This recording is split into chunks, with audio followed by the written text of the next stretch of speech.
Look at this. Look at this. I missed a spot. So upset with this nonsense with the landlord and the dog. And then I turned on fucking TV last night, and I find out that some needle dick is fucking stalking Morantz and taking pictures of him at work and shit. These fucking weirdos, I'm telling you. They're like basement dwellers. Some kind of weird shit like that. And I'm going to have a little serious conversation about this. Let me roll this window up. Who the fuck goes to another man's job and starts snapping pictures of him? Man, California's got laws. They got laws up the ass. That's probably some kind of fucking stalking law you've violated. And what's so funny about a guy sweeping the floor? See, this is the problem. And I guarantee you that the person that did that is some left-wing Marxist asshole that now he wants to show that he's going to make fun of the working class guy who he says he's a champion of. I see it all the time. These virtue signaling assholes, they think that it's funny when somebody that others see as successful or like, or someone who's right, they like to see them fall, and all of a sudden all their virtues and all the things they believe in, they don't matter so much anymore. It's a characteristic of that type. And I'm not picking sides. I'm not trying to make it a left-right thing, but it's fucking true. It's fucking true, okay? Because you won't see any of my fucking way fucking Midwestern conservative friends talk about a man getting up and shoveling shit. He gets up every day, goes to work. Yeah, that's what he's supposed to do. Good for him. Okay, I'm simplifying it. But you go into a guy's work, you see him sweeping, and you think that that's like a bad thing. Let me tell you guys something. Every fucking CEO out there that was self-made, every CEO, every fucking president of a company, anybody who's ever fucking achieved anything or built anything has fucking gotten their hands dirty. You don't show me an architect that doesn't know how to fucking cut a piece of wood or drive a nail. One of the most intelligent, successful people I know is a forensic architect. He lives in New Jersey. This guy makes $1,000 an hour to go and find cracks in buildings, discover where they come to a conclusion as to where they go. And that's just for the consultation. If they hire him, the fee goes up. This guy puts his tool belt on, wears blue jeans, boots. He does whatever the job needs. You do what the job needs. And if you have people under you, guess what, assholes? Guess what? If you don't sweep the floor, then you know what they say? Oh, he's too good for that. Then you're dividing your force up. Nobody likes a boss that won't get his fucking hands dirty. I know this from experience. You wouldn't believe this, but Oliver's Pop. Let's make this about me, because I'm my favorite subject.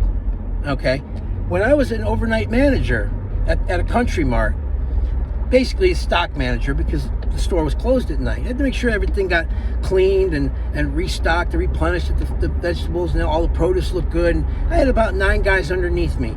3 of them didn't like me. When it came time, though, to review all of the people in positions of management, I got the highest score in the whole fucking store.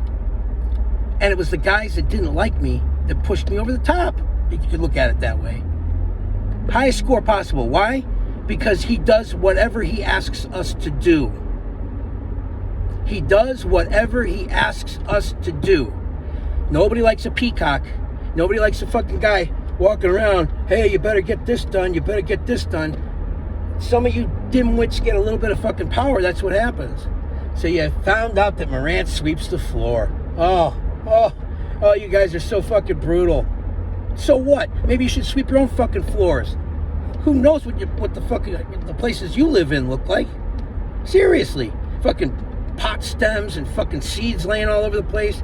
Fucking nudie books under the couch with the pages stuck together. You guys are fucking bums. Bums is what I'm saying. I said bums. And you come up and show up into my fucking work. Okay? Show up to the AMC fucking butter machine. Show up there. See what the fuck happens to you. You guys are cowards.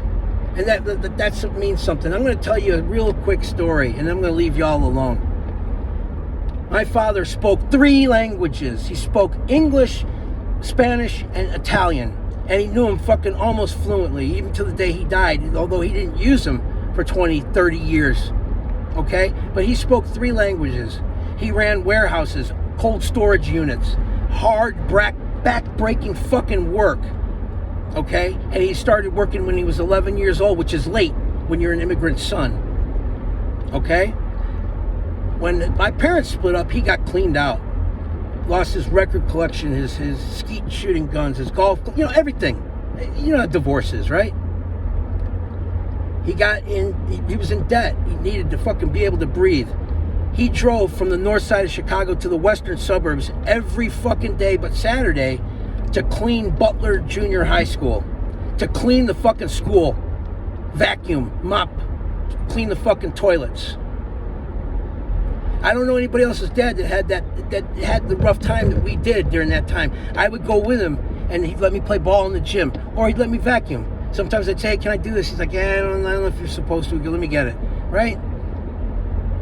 But nobody in my father's neighborhood, or anybody that knew him, or the 300 people that showed up to his fucking funeral, ever said that my father was anything but a hard worker that played by the rules and loved his fucking family and his country. He thought it was an honor and a privilege to be able to work here and to break his back here, because you remember what his parents did to get here. Okay? My father didn't read the great novels. Okay? He didn't read the novels. He didn't read the canon or whatever you fucking call it. He didn't read them. I did. And one day I tried to talk to him about some of that stuff, and he looked at me and he said, you know what? I never got a chance to read those. And he goes, I read some high school stuff, but he goes, I never got a chance to read them. He goes, but I'm glad you did. He goes, I mean that. He goes, I'm glad you did. He goes, because a lot of these guys talk about their kids that go and travel. He goes, and I can at least say that my son travels, and that he's read these books, and that he can sit and have a conversation with people. He goes, I'm proud of that.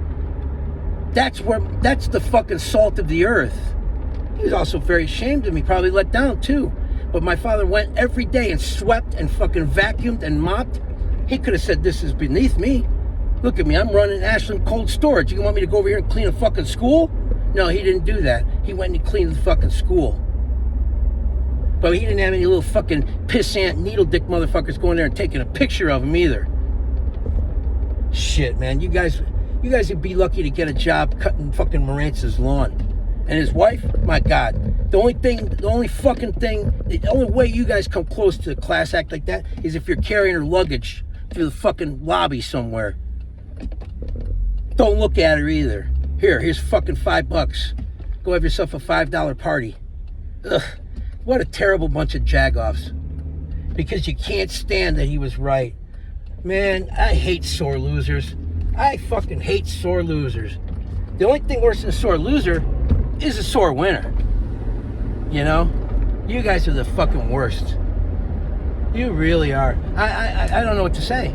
I'm blown away. But guess what? Oliver's Papa's back. He's fucking back now.